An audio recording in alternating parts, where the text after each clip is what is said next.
हमारा जीवन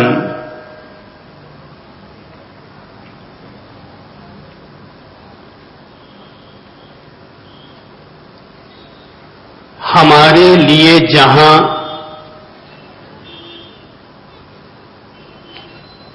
कुदरत का करिश्मा है, वहीं परमात्मा का प्रसाद भी।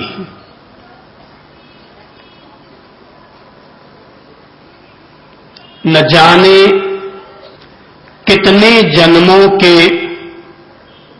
पुण्यों के प्रताप से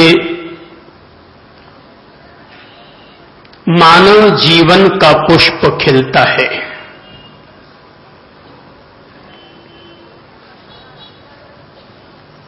मानव जीवन की उपलब्धि पर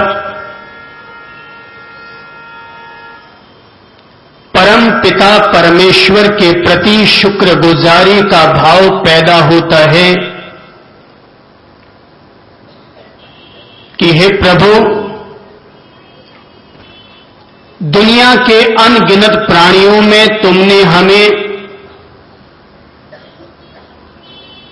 मनुष्य का जीवन प्रदान किया, इसके लिए हम तुम्हारे प्रति आभारी हैं। इंसान का जीवन तो इतना बेशकीमती हुआ करता है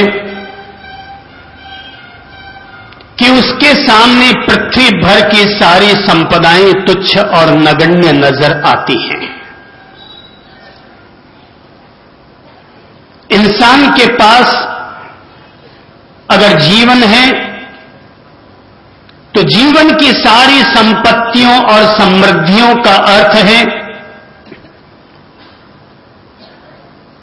यदि इंसान की हथेली में से जीवन ही चला जाए तो हाथ में खींची हुई ढेर सारी लंबी भाग्य रेखाएं भी अर्थहीन हो जाया करती हैं।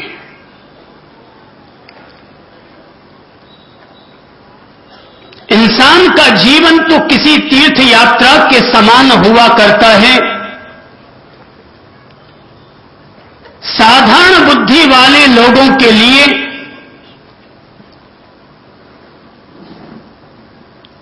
जीवन किसी मां की कोख से शुरू होता है और किसी शमशान पर जाकर पूरा हो जाया करता है, किंतु प्रज्ञाशील लोगों के लिए जीवन एक अनंत की यात्रा है। हम सभी लोग किसी अज्ञात लोक से आए हैं और वापस किसी अज्ञात लोक की ओर चले जाएंगे। मां की कोख तो जीवन को प्रकट होने का माध्यम बनता है। शमशान और कब्रिस्तान आदमी के फिर अगली यात्रा की शुरुआत करने का जरिया बनता है, किंतु सच्चाई तो यह है कि हम सभी लोग जन्म और मरण की धारा से गुजरने के बावजूद अनंत के ही पथिक हैं।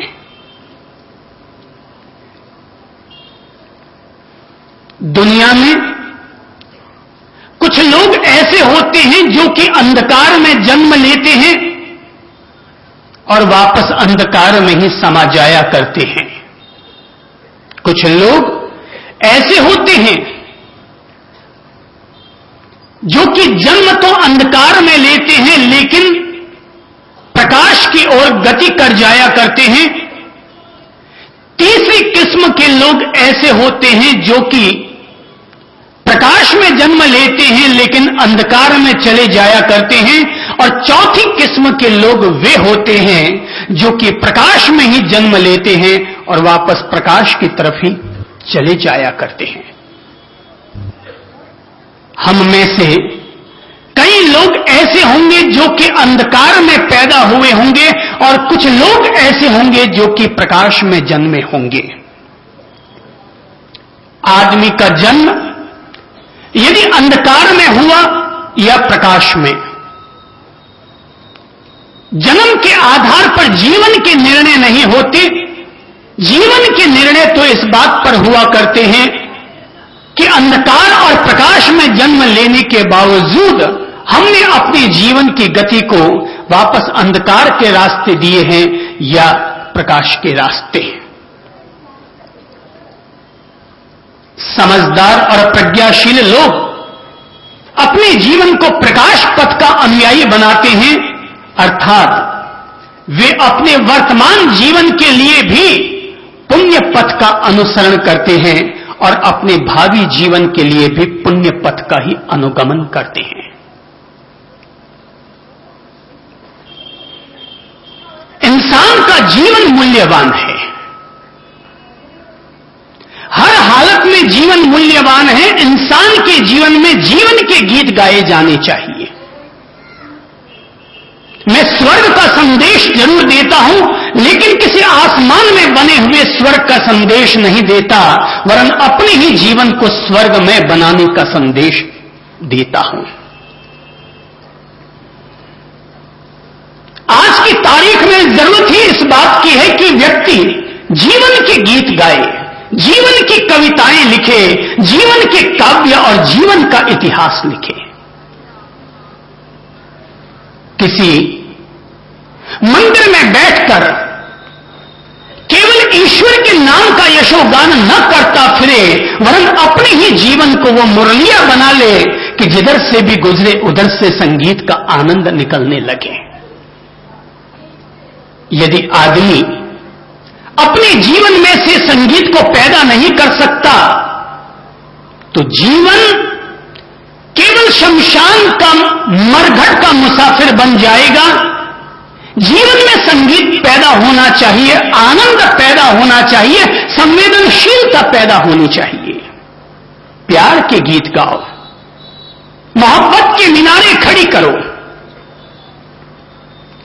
सच्चाई की सीमेंट लगाओ, चरित्र के चूने से जीवन का निर्माण करो।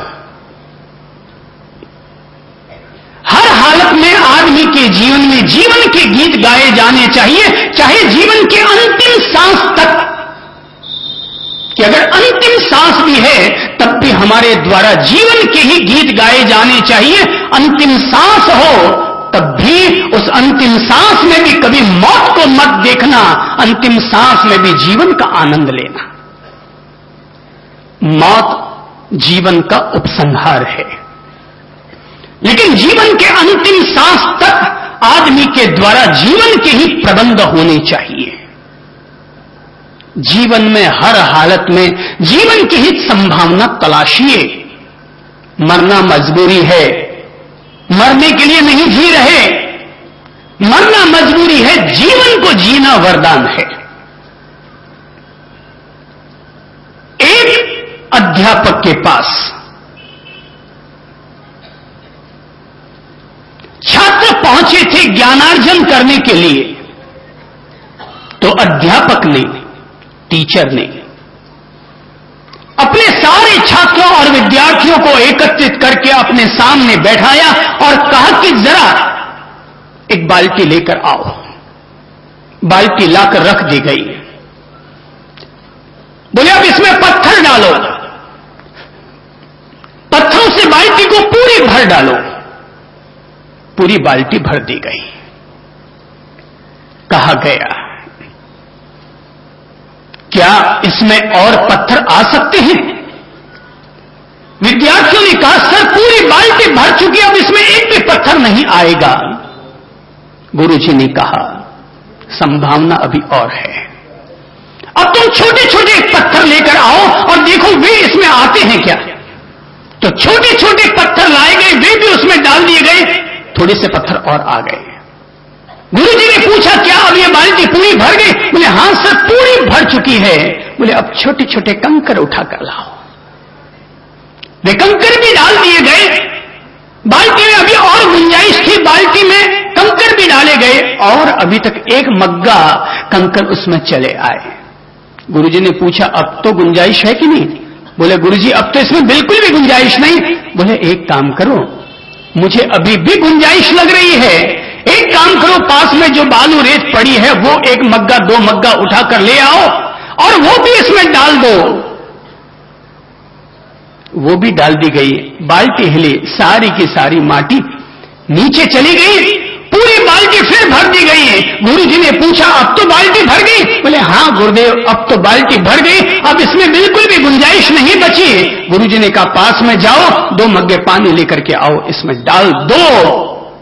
पानी भी चला गया। जीवन के अंतिम क्षण तक ऐसी संभावनाएं तलाशते रहो। जीवन कभी पूर्ण नहीं होता, मृत्यु पर जाकर के जीवन का समापन नहीं होता। अंतिम क्षण तक, जीवन के अंतिम क्षण तक जीवन का प्रबंध होते रहना चाहिए, क्योंकि जीवन कोई मंजिल नहीं है, जीवन एक सफर है और सफर हमेशा लगातार चलता रहता है। सफलता कोई मंजिल नहीं है, सफलता एक सफर है। ऐसा मत समझ लेना कि जिसका तुमने लक्ष्य बनाया था वो पा लिया तो सफलता मिल गई और सफर पूरा हो गया। जब तक जीवन में सांस है तब तक आस है। अपने आप को सूरज की वो किरण बनाओ जो कि हर रोज आदमी को आशा का सवेरा देता रहे। अपने आप को चांद की वो चांदनी बनाओ कि जिसमें ढल करके हर रात को अंधेरा छंटता रहे और हर रोज सुबह उषा काल का सुकून मिलता रहे। इसलिए यदि आप 12 वर्ष के हैं तब भी संभावना तलाशो। अभी पत्थर ही आए हैं बाल्टी में और संभावनाएं हैं, और अगर 40 वर्ष के हो गए तब भी संभावना तलाशो, अभी कंकरों की गुंजाइश है। 60 साल के हो गए तब भी संभावनाएं तलाशो, अभी बालू की रेत डाली जा सकती है। अगर 80 साल के हो गए तब भी जीवन के सपने देखो, क्योंकि अभी भी पानी और डालने की गुंजाइश बची हुई है। जीवन में कभी मौत के सपने मत देखना, और अगर कोई व्यक्ति मर जाए तो उसके बाद रोना भी मत, क्योंकि मौत जीवन की सच्चाई है। मौत आ गई, चले जाएंगे हंसते खिलते। बेवकूफ होते हैं जो मरते वक्त रोया करते हैं, वे ही लोग रोया करते हैं जो जीवन को ढंग से नहीं जिया करते हैं। जो आदमी अपने जीवन को ढंग से जी जाया करता है, मौत तुम चाहे आज आओ चाहे 40 साल के बाद, कोई फर्क नहीं पड़ता। ईश्वर अगर हमें 24 घंटे देता है एक दिन के, तो 24 के 24 घंटे को हमने धन्य और सार्थक किया है। मौत चाहे इस घंटे में या 40 साल बाद वाले घंटे में आए, इससे कोई फर्क नहीं पड़ना है। हम तो जब तक जिए तब तक जीवन को धन्य करते रहे। जिस परिवार के बीच में रहे वहां पर प्रेम का बगीचा सींचते रहे। जिस समाज में रहे उस समाज में समानता और समरसता की रसधार बहाते रहे, और जिस देश में रहे उस देश की माटी को चंदन की माटी बनाते रहे। अर्थात जीवन में सदा जीवन के सपने देखो। लटका हुआ चेहरा, मुर्दा चेहरा, निराशा का चेहरा, बात बात में मुंह लटक जाने का चेहरा, वे ही लोग बनाया करते हैं जिन लोगों को अभी भी जीवन जीने का सही तरीका नहीं आ पाया है। जिन्हें अभी भी जीवन जीने का सही तरीका नहीं आ पाया, वे ही लोग मुंह लटका करके रहा करते हैं। इसलिए मैं कहता हूं, जीवन के गीत गाओ मेरे भाई बहनों, जीवन के गीत गाओ। हर घर में, हर समाज में जीवन के गीत गाए जाने चाहिए। धर्म मरने के बाद के जीवन के लिए मत करना, धर्म किसी स्वर्ग और नरक के लिए मत करना। धर्म अपने वर्तमान जीवन को स्वर्ग बनाने के लिए करना। अपने घर और परिवार में पल रहे टूटन, शोरगुल, कोलाहल, तनाव के नरक को मिटा डालने के लिए धर्म करना। जिसका परिणाम आज न देख पाए, मरने के बाद क्या होगा खुदा तू जान। आज क्या होगा हम तो वे जानेंगे, और जिसका परिणाम आज नहीं मिल सकता, हमें न तो धर्म करना है और न ही जीवन का वो आचरण करना है। इंजेक्शन खाओ, शरीर में परिणाम आया तो दोबारा खाना, परिणाम न आए तो फेंक देना। हमें सुनने के लिए आए, जीवन में परिणाम आया तो दोबारा फिर आना, परिणाम ना आए तो कल मत आना। परिणाम आना चाहिए, परिणाम ही बताता है कि कार्य कैसा हुआ। आज अगर हजारों लोग आजाद चौक में आते हैं, कोई ये न समझना, नेताओं वाले वो भाषण मत सोचना कि महाराज का काम है उपदेश देना और हम लोगों का काम है उसे जीवन में चरितार्थ करने का प्रयत्न करना। परिणाम आते हैं तो अगले दिन लोग आते हैं, और परिणाम नहीं आते तो यहां कोई लड्डू पेड़े तो नहीं बढ़ते हैं। परिणाम आता है आपके जीवन में, आपके व्यवहार में, आपके परिवार में, सास बहू, देवर जेठ, भाई बहन, पड़ोसी, समाज के बीच में परिणाम आता है तो लोग दोबारा, जैसे गुड़ को देखकर मक्खी अपनी आप चली जाया करती है, ऐसे ही लोग आ जाया करते हैं। तो जीवन के गीत गाओ, कड़ी से कड़ी जोड़ो, जिंदगी में सदा मुस्कुराते रहो, फासले कम करो, दिल मिलाते चलो, जिंदगी में सदा मुस्कुराते रहो, फासले कम करो, दिल मिलाते चलो, फासले कम करो, दिल मिलाते चलो। मैंने कहा जीवन के गीत गाओ, जीवन में मुस्कान के गीत गाओ, जीवन में सौंदर्य के गीत गाओ, जीवन में आनंद के गीत गाओ। जिंदगी में सदा मुस्कुराते रहो, फासले कम करो, दिल मिलाते चलो, फासले कम करो, दिल मिलाते चलो।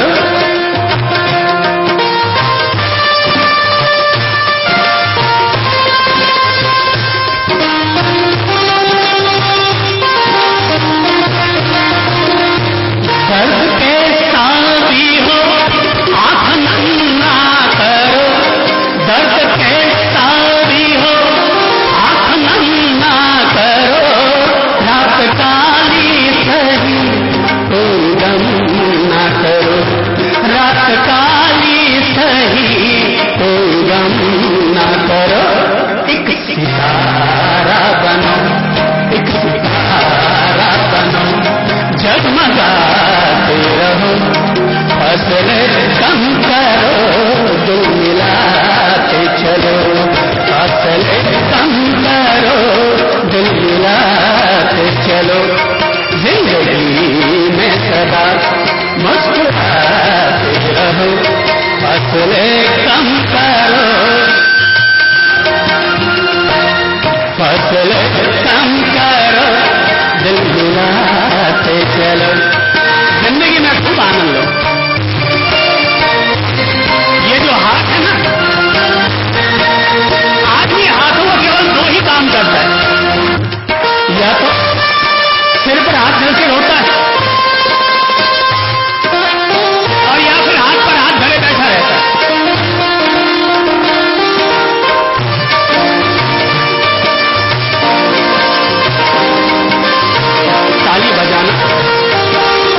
ताली बजाना एक औषधि है, ताली बजाना एक औषधि है। रोजाना अगर कोई आदमी 5 मिनट ताली बजा ले, उसके घर में थाली बज जाएगी।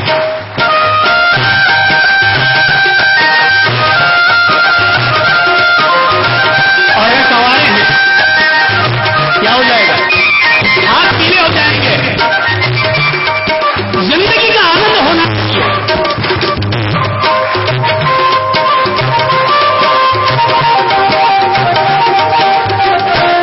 बांटना है अगर बांट लो हर खुशी, बांटना है अगर बांट लो हर खुशी, गम जाहिर करो तुम किसी से कभी, गम जाहिर करो तुम किसी से कभी। पकाई नहीं, कभी गहराई भी मत करना कि अपने दुखड़े किसी और को सुनाना। अरे दुखड़े किसी को सुनाओगे तो दुखड़े कम नहीं होंगे। जिसको हम अपने दुखड़े सुनाने गए वो खुद दुखड़ा लिए बैठे।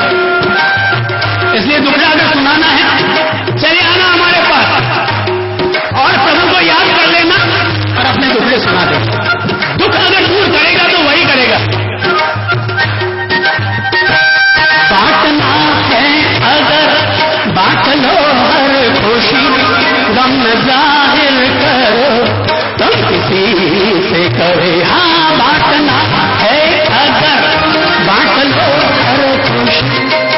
अब केवल ताली बजाते रहे, अगर केवल ताली बजाते रहे तो गड़बड़ हो जाएगा, गला जाम हो जाएगा। तो गले की नाली को खोलो, गले की बांसुरी को खोलो। बांटना है अगर बांट लो हर खुशी, हम न जाहिर करो तुम किसी से कभी। दिल की गहराई में गम छिपाते रहो, दिल की गहराई में हाँ गम छिपाते रहो। तो क्या करेंगे? फसले कम करो, दिल मिलाते चलो, फसले कम करो, दिल मिलाते चलो।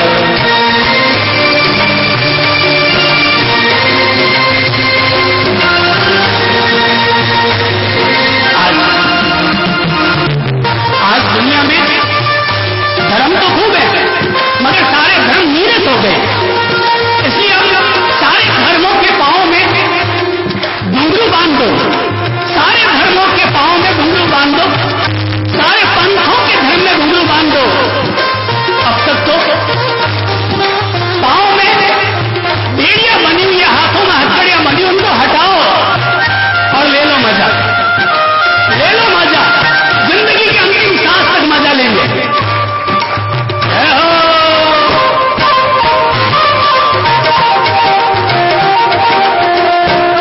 अश्क अनमोल है, खून देना कहीं।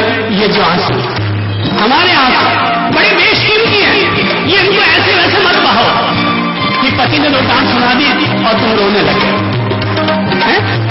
ये आंसू ऐसे मत धुलकाओ, इन आंसुओं को धुलकाने के चरण ढूंढो, उनके जाकर के अभिषेक करो। अश्क अनमोल है, खून देना कहीं। अश्क अनमोल है, खून देना कहीं।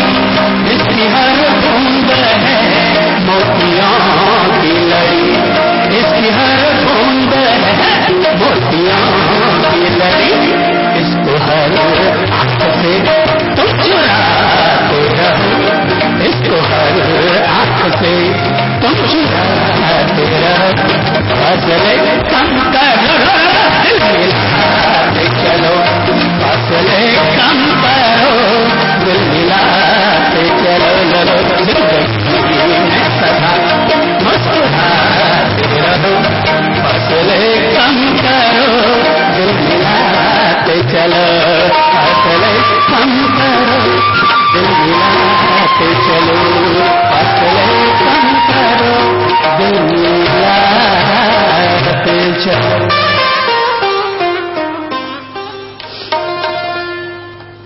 जिंदगी के गीत गाओ, जिंदगी को रास लीला बनाओ।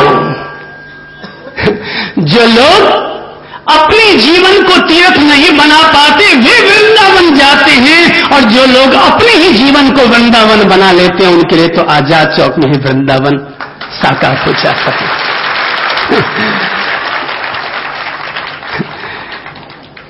लोगों के लिए ईद साल में एक बार आती होगी, होली साल में एक बार आती होगी, दिवाली साल में एक बार आती होगी। मैं तो रोज ईद मनाता हूं, रोज होली मनाता हूं और रोज दिवाली मनाता हूं। सुबह सुबह हम भाई भाई जब जगते हैं तो एक दूसरे को प्रणाम करते हुए जब गले लगाते हैं तो इतना ही सुकून मिलता है जितना कि मुसलमानों को ईद का त्योहार मनाने पर मिला करता है। आप होली साल में एक दफा मनाते होंगे, मगर हम भाई भाई जब साथ में बैठकर एक ही थाली में करके खाते हैं तो दोपहर का खाना खाना नहीं होता, दोपहर का खाना हमारे लिए होली का उत्सव बन जाया करता है। और रात को सोने के लिए जब जाते हैं तो एक भाई के लिए दूसरा भाई बिस्तर बिछाता है और दूसरे भाई के लिए पहला भाई बिस्तर बिछाता है, तो उस बिस्तर पर सोते समय ऐसे लगता है जैसे दीपावली के फटाके। 'के फटाके फूट पड़े। जिंदगी का आनंद लेते हैं। लोग संत बन करके पता नहीं चार दीवारी में कैद हो जाते हैं, और हमें तो संत बनने का मतलब ही यही लगता है कि जीवन को हर हाल में मस्ती से जियो, आनंद से जियो। इसलिए जब मैं मर भी जाऊं ना, जब मैं मर भी जाऊं तो मेरे पीछे श्रद्धांजलि सभाएं मत करना। अगर मैं मर भी जाऊं तो मेरे मरने के बाद मेरे शरीर पर पटाखे जोड़ देना, ताकि पटाखे छूटे तो सब लोग हंसने मुस्कुराने लग जाएं। जीवन का आनंद लो, हर हाल में जीवन का आनंद लिया जाना चाहिए, जीवन के गीत गाए जाने चाहिए। ये जो जीवन की बात सिखाने वाला तत्व है, इसी का नाम है योग। योग जोड़ता है, टूटे हुए को जोड़ता है। अंग से अंग टूट गया तो उसे जोड़ता है, दिल से दिल टूट गया तो उसे जोड़ता है, इंसान से इंसान टूट गया तो योग जोड़ता है, और घर परिवार अगर आपस में टूट गया है तो योग जोड़ता है। टूटे हुए दिलों को और टूटे हुए देशों को जोड़ने का अगर किसी के पास सुई धागे की ताकत है तो ताकत रखने वाला तत्व है योग। योग विशुद्ध रूप से जीवन जीने की कला है। अधिक स्वस्थ, अधिक स्फूर्त, अधिक ऊर्जावान होकर जीने के लिए योग की शरण में आइए। आज नहीं तो कल हर किसी व्यक्ति को योग की शरण में आना होगा। जिस तरीके से आज लोग बीमार होते चले जा रहे हैं, अंग्रेजी दवाओं के साइड इन्फेक्शन होते चले जा रहे हैं, साइड इफेक्ट होते चले जा रहे हैं। लोग मोटे पतले, जो पतले हैं वो बिल्कुल इतने पतले होते जा रहे हैं, भले गन्ने के रस की मशीन में से निकाल दो तो भी रस नहीं निकलेगा। और मोटे हैं तो इतने मोटे होते चले जा रहे हैं, इतने मोटे कि लगता है जैसे गुब्बारा बेचने वाले ने सारी गैस उसी के भीतर भर दी है।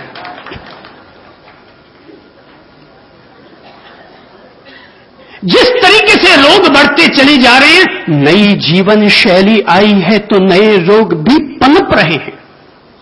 नई जीवन शैली आई है, नए विकास के द्वार खुले हैं तो नए रोग भी आते चले जा रहे हैं। जिस गली से गुजरो उस गली में धुआं है, जिस गली से गुजरो वहां पर कारों का धुआं, इंजनों का धुआं, फैक्ट्रियों का धुआं, पर्यावरण प्रदूषित, इसलिए योग जरूरी है।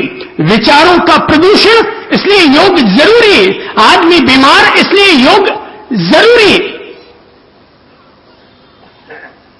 कुल मिलाकर आज की तारीख में जितना इंसान के लिए भोजन करना जरूरी है, उतना ही इंसान के लिए योग करना भी जरूरी है। पहले कभी योग को धर्म और अध्यात्म का प्रतीक माना जाता था, लेकिन आज योग पूरे संसार की आवश्यकता बन गया है। और पूरे संसार में भारतीय संत अगर अपनी इमेज बना पाए हैं तो आज अपने चरित्र और ज्ञान के कारण अपनी इमेज नहीं बना पा रहे हैं। जिसके कारण अपनी इमेज बना पा रहे हैं वो एक अकेला तत्व है, और वो है योग। अब तो योग के स्वास्थ्य के साथ ऐसे जोड़ दिया गया है कि लगता है जिस आदमी को देखो ना, हर आदमी कोई तो यूं करता हुआ मिल जाएगा।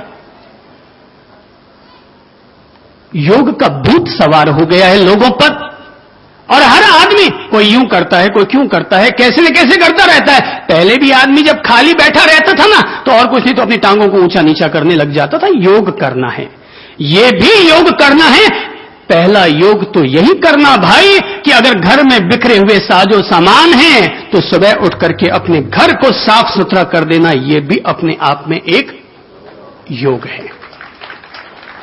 बिखरे हुए साजो सामान को ठीक कर लेना, यह भी योग है। हो सके तो घर का झाड़ू लगा लेना, पोंछा लुगाई लगा देगी, यह भी एक योग है। और दंड बैठक लगा ही रहे हो, मां की अगर कमर दुख रही है तो सरसों के तेल की मालिश कर लेना, यह दंड मुद्गर लगाने का योग है। कुल मिलाकर अलर्ट और एक्टिव होने के लिए, कॉन्शियसनेस के लिए योग आदमी के लिए रामबाण औषधि है। जिस तरह से आज इंसान के बीच तू में चल रही है, बगैर योग के अब समाधान नहीं होगा मेरे भाई, बगैर योग के अब समाधान नहीं होगा। सास बहू के बीच क्या चलती है? तू मैं। पति पत्नी के बीच क्या चलती है? तू मैं। ग्राहक और व्यापारी के बीच में क्या चल रही है? तू मैं। ऐसा हुआ। एक किराएदार पहुंचा अपने मकान मालिक के पास और जाकर कहने लगा, अरे तूने भी कैसा कमरा दिया है, दिन भर उसमें चूहे ही चूहे दौड़ते रहते हैं, चूहा दौड़ जारी रहती है। तो मकान मालिक ने कहा, इतनी कम रेट में क्या घुड़दौड़ देखने की इच्छा है क्या? इतने कम रेट में क्या घुड़दौड़ देखने की इच्छा है क्या? तू मैं।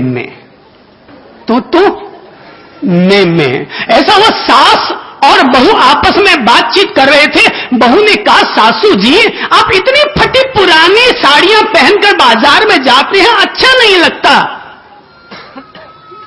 सासू ने कहा, दरअसल क्या है कि मैं जाती हूं सब्जी खरीदने के लिए, तो अगर मैं महंगी साड़ी पहनकर जाऊं तो सब्जी बेचने वाले महंगे भाव बताते हैं, तो मैं फटी पुरानी साड़ी पहनकर जाती हूं तो पहले से ही वो 2 रुपया कम बताता है।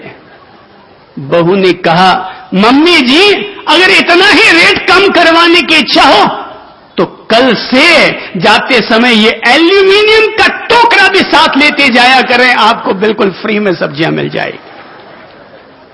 तू मैं। समाधान है योग। हर तनाव का समाधान है योग। योग हमारे अन्नमय कोश को स्वस्थ करता है। योग हमारे 5 प्रकार से फायदा देता है। नंबर 1 अन्नमय कोश, नंबर 2 प्राणमय कोश, नंबर 3 मनोमय कोश, नंबर 4 विज्ञानमय कोश और नंबर 5 आनंदमय कोश। अन्नमय कोश का स्थान है पेट, नाभि। पैदा हुए थे तो कहां से पैदा हुए? नाभि से।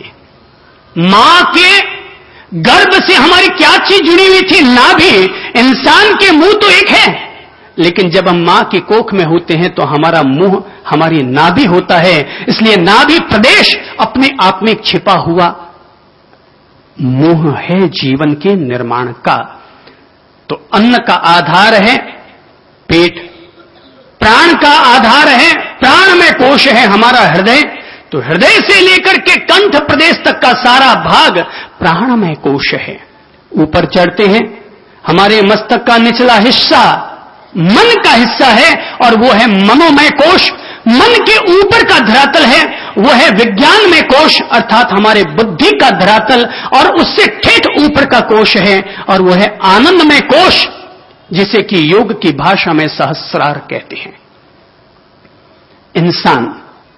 इंसान जब भोजन करता है, ध्यान रखें, जब हम भोजन करते हैं तो भोजन मुंह से चबाते हैं, लेकिन चबाने के बाद वो कहां जाता है?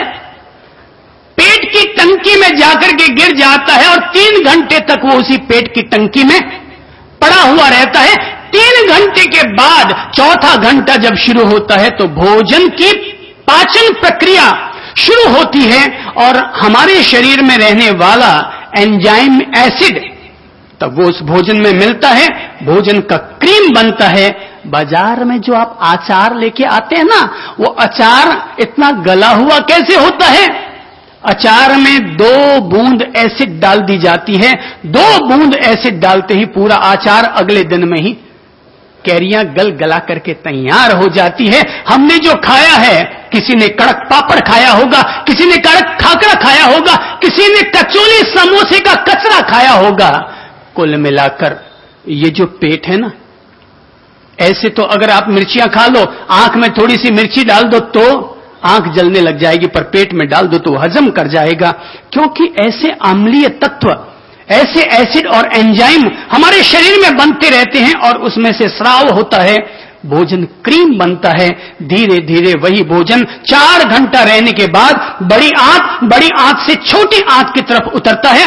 छोटी आंत में उतरने के बाद उसमें से पैंक्रियाज ग्रंथि के जरिए उसमें से रक्त का स्राव होने लगता है।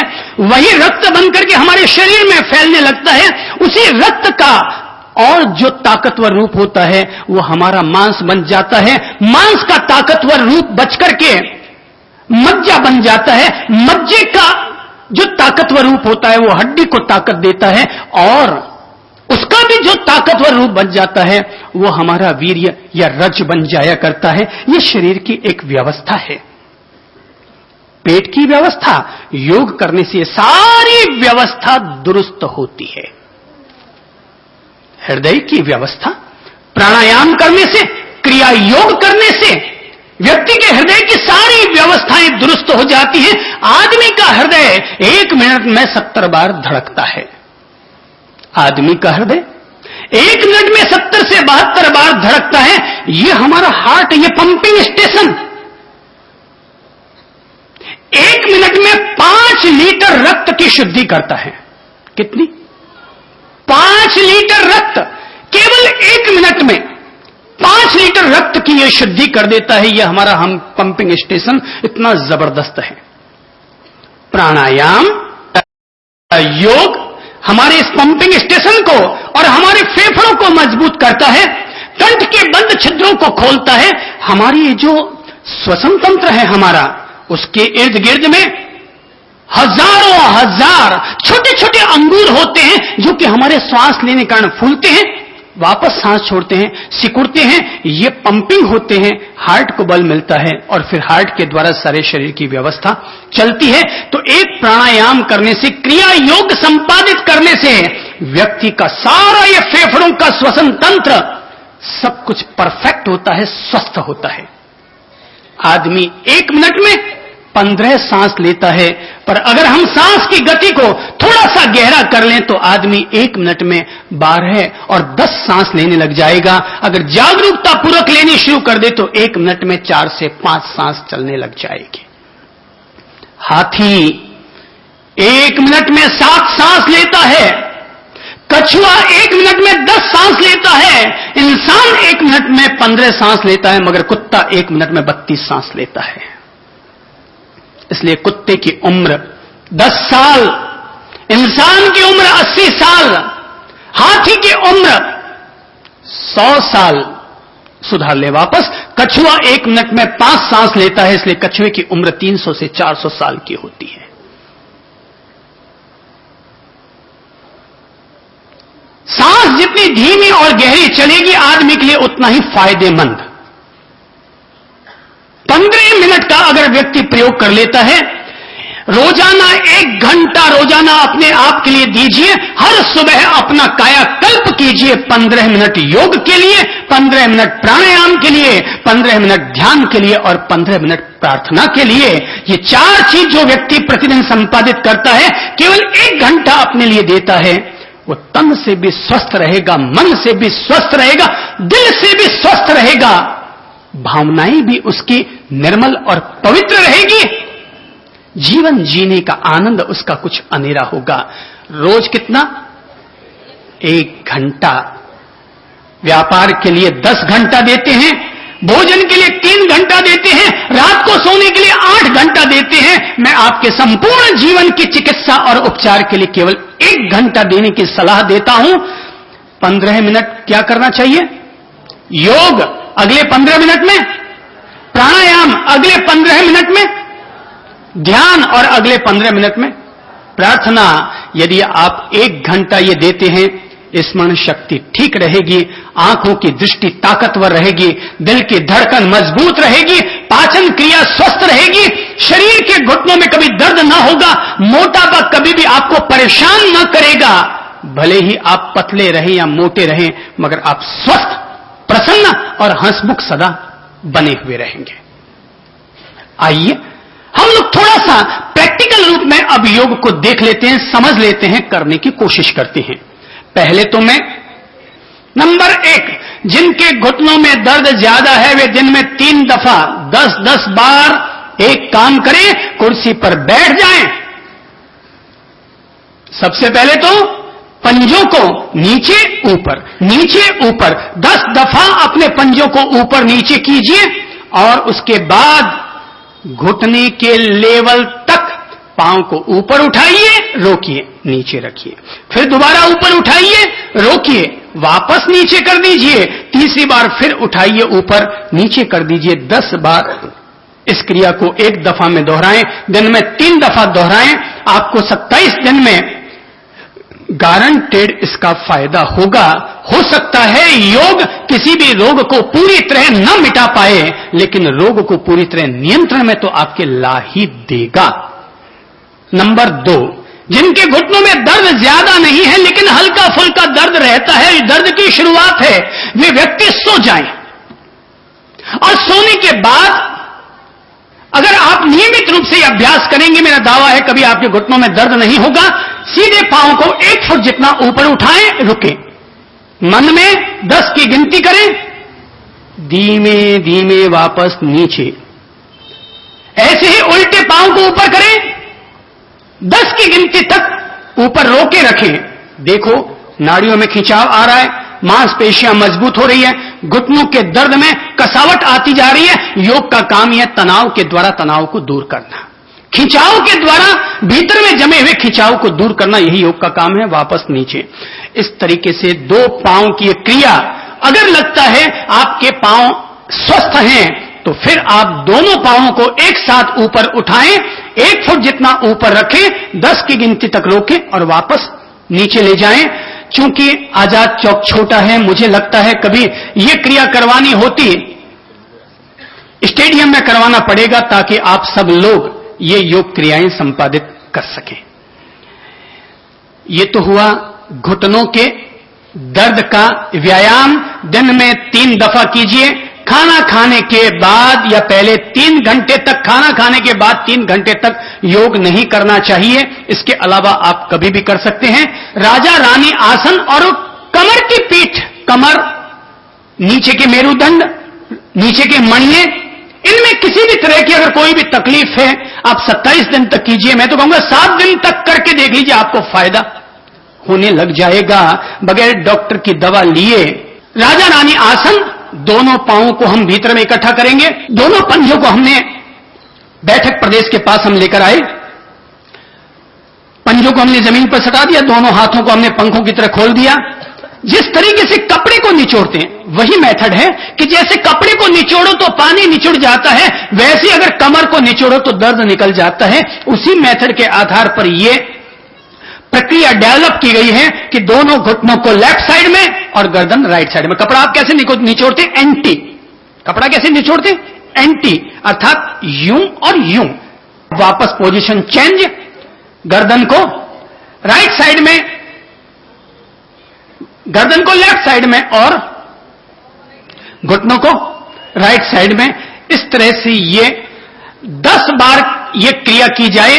अगर आप सुबह और शाम 2 समय ये क्रिया करते हैं, 7 दिन में फायदा हो जाएगा और 27 दिन में आपके कमर का दर्द शर्तिया तौर पर दूर हो जाएगा। ताली बजाना अपने आप में उपचार है। ले लो लेफ्ट हैंड सामने, केवल लेफ्ट हैंड, राइट हैंड को भी सामने लीजिए, राइट हैंड की मुट्ठी बांधिए और स्कूल की छुट्टी कीजिए। 1 2 3 4 5, 2 अंगुली, 1 2 3 4 5, 3 अंगुली, 1 जोर से 2 3 4 5, 4 अंगुली, 1 2 3 4 5, स्टॉप। राइट हैंड सामने, लेफ्ट हैंड की मुट्ठी बांधिए, 1 अंगुली खोलिए, स्कूल की छुट्टी कीजिए, घंटी बजाइए। 1 जोर से 2 3, 2 अंगुली, 1 2 3 4 5, 3 अंगुली, 1 जोर से, 4 अंगुली जोर से बजाने पर परिणाम आएगा। स्टॉप। 5 अंगुलियां खोल लीजिए, दोनों हाथ खोल लीजिए, पूरा एक्यूप्रेशर हो जाना चाहिए, करंट पैदा होगा, करंट। 5 अंगुलियां खोलिए और अब जम के 30 बार बजाइए। 1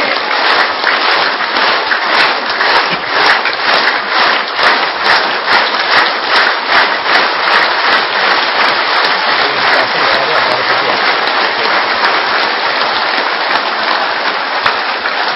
स्टॉप। सामने हाथ लीजिए, हाथों में देखिए क्या महसूस हो रहा है। क्या हो रहा है? लाल हो गए हैं, करंट आ गया है, रक्त प्रवाह दुरुस्त हो गया है, पूरे शरीर का एक्यूप्रेशर हो गया है, सारा तनाव दूर हो गया, प्रमाद दूर हो गया, आप एक्टिव हो गए। केवल आधा मिनट का प्रयोग है ये। सर्वाइकल पेन, गर्दन का दर्द, पीठ का दर्द, कंधों का दर्द, उसे दूर करने का तरीका। नंबर 1, हाथ जोड़ लीजिए, हाथ जोड़ लीजिए और अब अपोजिट पोजीशन, अर्थात राइट हैंड से लेफ्ट हैंड को दबाव दीजिए, लेफ्ट हैंड से राइट हैंड को दबाव दीजिए, जोर से दबाव दीजिए, सांस भरिए भीतर, मन में 10 गिनिए, रिलैक्स, सांस छोड़िए, दोबारा हाथ जोड़िए, सांस भरिए भीतर छाती में और दबाव दीजिए,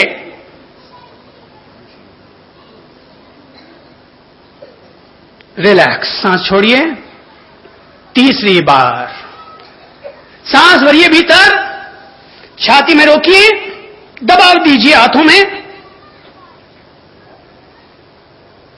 रिलैक्स, सांस छोड़िए।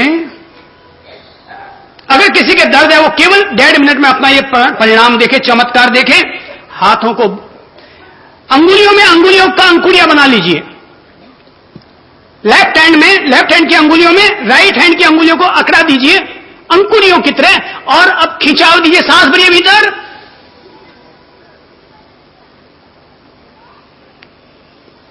ढीला छोड़िए, पोजीशन चेंज, उल्टा कर लीजिए अंकुरिया, सांस भरिए भीतर,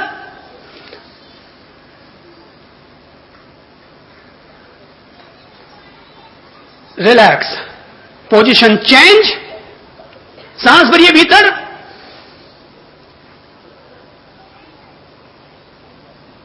रिलैक्स, पोजीशन चेंज, सांस भरिए भीतर और खिंचाव दीजिए पूरा,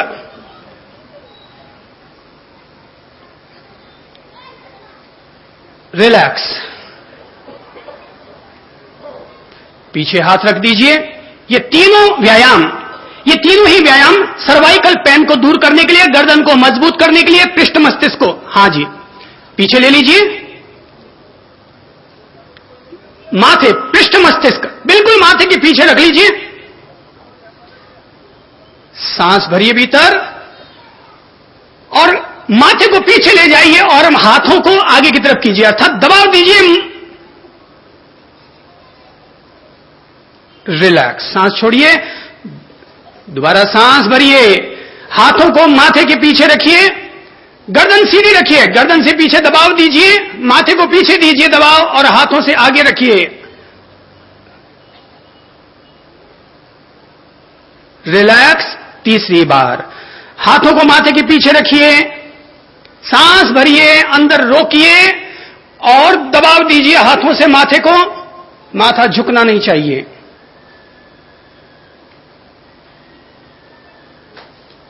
रिलैक्स, हाथ नीचे ले आइए। प्राणायाम में ध्यान रखें, आवाज नहीं की जाती, केवल सांसों का प्रयोग होता है। सांस जितनी गहरी होगी, हर सांस हमारी ओर से गहरी होनी चाहिए, हर सांस गहरी होनी चाहिए। 10 मिनट में आप योग और प्राणायाम का चमत्कार देखेंगे। आप अपने वर्तमान शरीर, दिमाग,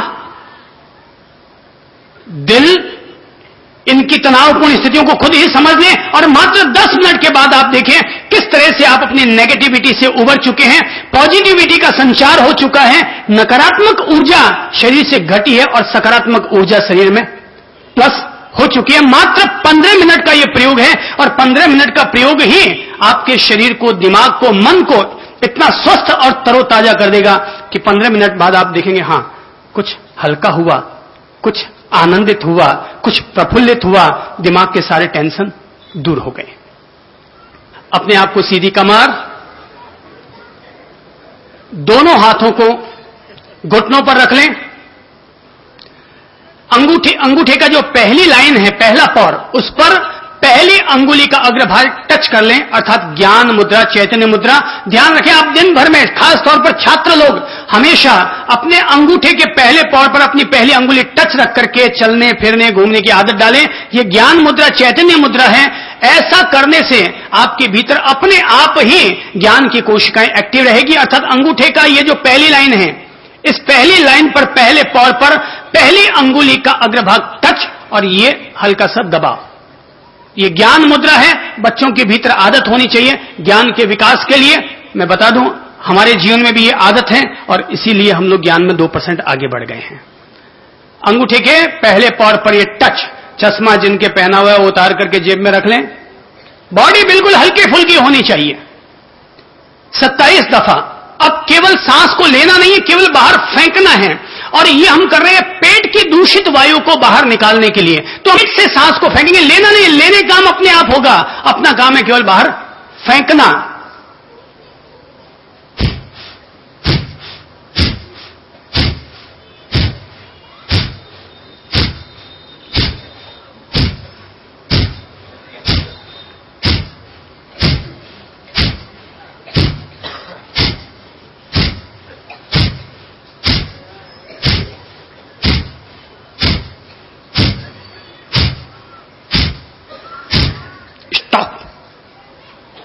अर्थात 27 दफा पेट से केवल सांस को बाहर फेंकना है। इसे आप अपनी चालू भाषा में कपालभाति कह दें। पेट की दूषित वायु को, गैस्ट्रिक प्रॉब्लम सारी साफ हो, अर्थात हमारा पेट निर्मल हो जाए। शरीर में व्याप्त रहने वाली अपान वायु, दूषित वायु का बाहर रेचन हो जाए, क्योंकि सारी वायु तो गुदा द्वार से बाहर निकल नहीं सकती। तो जो दूषित वायु होती है वो हमने नाक के जरिए उसको हमने बाहर उलीच दिया है। तो ये हुई एक क्रिया। अब इसमें दूसरी क्रिया करते हैं, वो है दिमाग में जमे हुए कचरे को, नेगेटिविटी को बाहर फेंकना। किसी में क्रोध भरा हुआ है, तनाव भरा हुआ है, डिप्रेशन है, उसको बाहर करने का तरीका। पहला तो था पेट को साफ करने का, पेट की दूषित वायु को बाहर निकालने का। दोनों हाथों को मुट्ठी बांध करके अपने कंधे के पास ले लीजिए।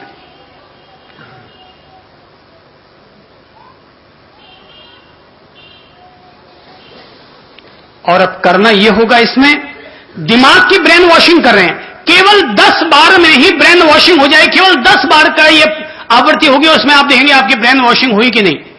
पहले देख लें मुझे। सांस लेते हुए हाथ ऊपर होंगे और सांस छोड़ते हुए हाथ नीचे होंगे। पूरी गति के साथ लेंगे, पूरी गति के साथ छोड़ेंगे। Up down, up down. सांस लीजिए गहरी, छोड़िए, छोड़िए, लीजिए, छोड़िए, लीजिए, छोड़िए, लीजिए, छोड़िए, लीजिए, छोड़िए। Up down, up down, up down, up down. Stop, relax. Brain washing. तेजी से सांस लेना है, तेजी से सांस छोड़ना है। अगर किसी के नाक में से पानी आता है, कफ आता है, जो आता है उसे आने दीजिए, ताकि भीतर की एक बार सफाई हो जाए। रोजाना इस क्रिया को करने की जरूरत नहीं है। जब लगता है आज टेंशन हो गया, भारीपन है, बोझिलता है, साफ कर लीजिए। ब्रेन वॉशिंग 15 मिनट का प्रयोग हो जाना चाहिए। शुरू। Up down, up down, up down, up down, up down, up down, up down, up down. लीजिए, छोड़िए, लीजिए, छोड़िए। हाथ ऊपर, ऊपर। आंखों को बंद कीजिए और देखिए ऊर्जा, आकाश की ऊर्जा को हाथों के जरिए भीतर आने दीजिए।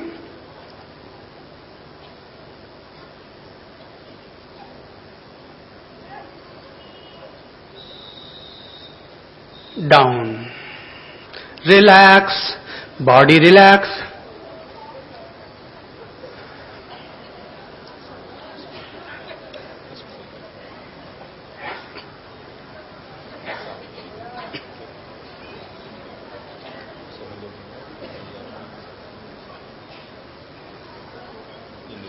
वैसे सारी जो योग क्रियाएं, इस तरह की कोई भी चीज अगर सीखनी सिखानी हो तो संबोधि धाम से मैगजीन निकलती है, संबोधि टाइम्स। सदस्य बन जाइए ताकि हर महीने आपके यहां आती रहेगी। कोई भी व्यक्ति वंचित ना रहे और हर हालत में अपने यहां समूह टाइम्स मंगाते रहे, ताकि हम हो चाहे ना हो, पर आपको गाइडेंस मिलता रहे। अब शुरू हो रहा है क्रिया योग का प्रयोग। इसमें हम पहले 3 बार ओंकार का उद्घोष करेंगे, फिर 3 बार अनुगूंज करेंगे, और उसके बाद केवल श्वासोश्वास की 5 बार आवृत्ति करेंगे। इसमें हम उच्चारण नहीं करेंगे, बाद में सो हम की आवाज के साथ, स्मृति के साथ हम लोग करेंगे। सांस लेते हुए सो, सांस छोड़ते हुए हम, लेकिन इसमें कोई तरह की ध्वनि नहीं होगी, केवल सांसों का 10 मिनट का यह प्रयोग होगा। और इस प्रयोग से पूरे शरीर की ऊर्जा एक्टिव हो जाएगी, चार्ज हो जाएगी। हाथों को सामने रख लीजिए, घुटनों पर पलकें झुका दीजिए, ध्यान मुद्रा ग्रहण कर लें। लंबी श्वास लें, बाहर के वातावरण को निर्मल करने के लिए ओंकार के 3 बार उद्घोष।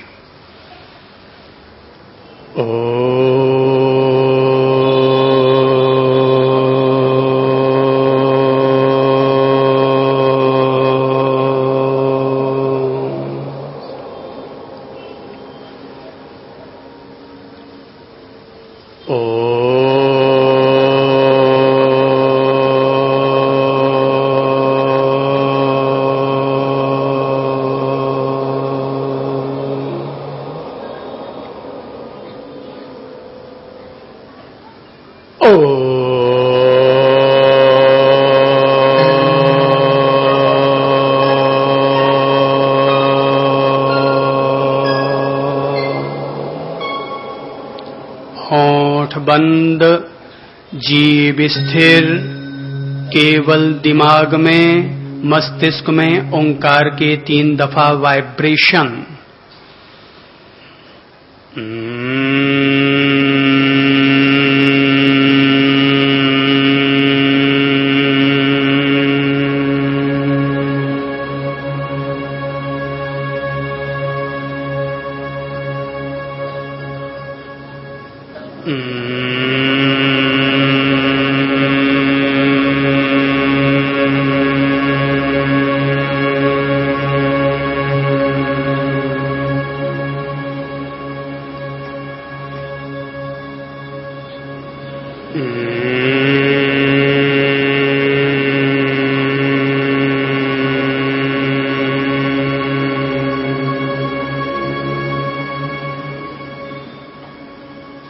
होंठ बंद, जीभ स्थिर, ध्वनि मौन। केवल मेरे मंत्राक्षर ध्वनि के आधार पर गहरी श्वास लेनी है और छोड़नी है। केवल श्वासोश्वास प्राणायाम का प्रयोग। अपना ध्यान हृदय प्रदेश पर केंद्रित कर लें और हृदय प्रदेश पर स्थिर होकर श्वास लेनी और छोड़नी है। सो हम, सो हम, सो हम। होंठ बंद रखिए, केवल श्वास लीजिए और छोड़िए। जैसी ध्वनि चलती जा रही है, श्वास लेते जाएं, छोड़ते जाएं। सो हम, सो हम, सो हम, सो हम, सो हम, सो हम, सो हम, सो हम, सो हम, सो हम, सो हम। गहरी श्वास। सो हम,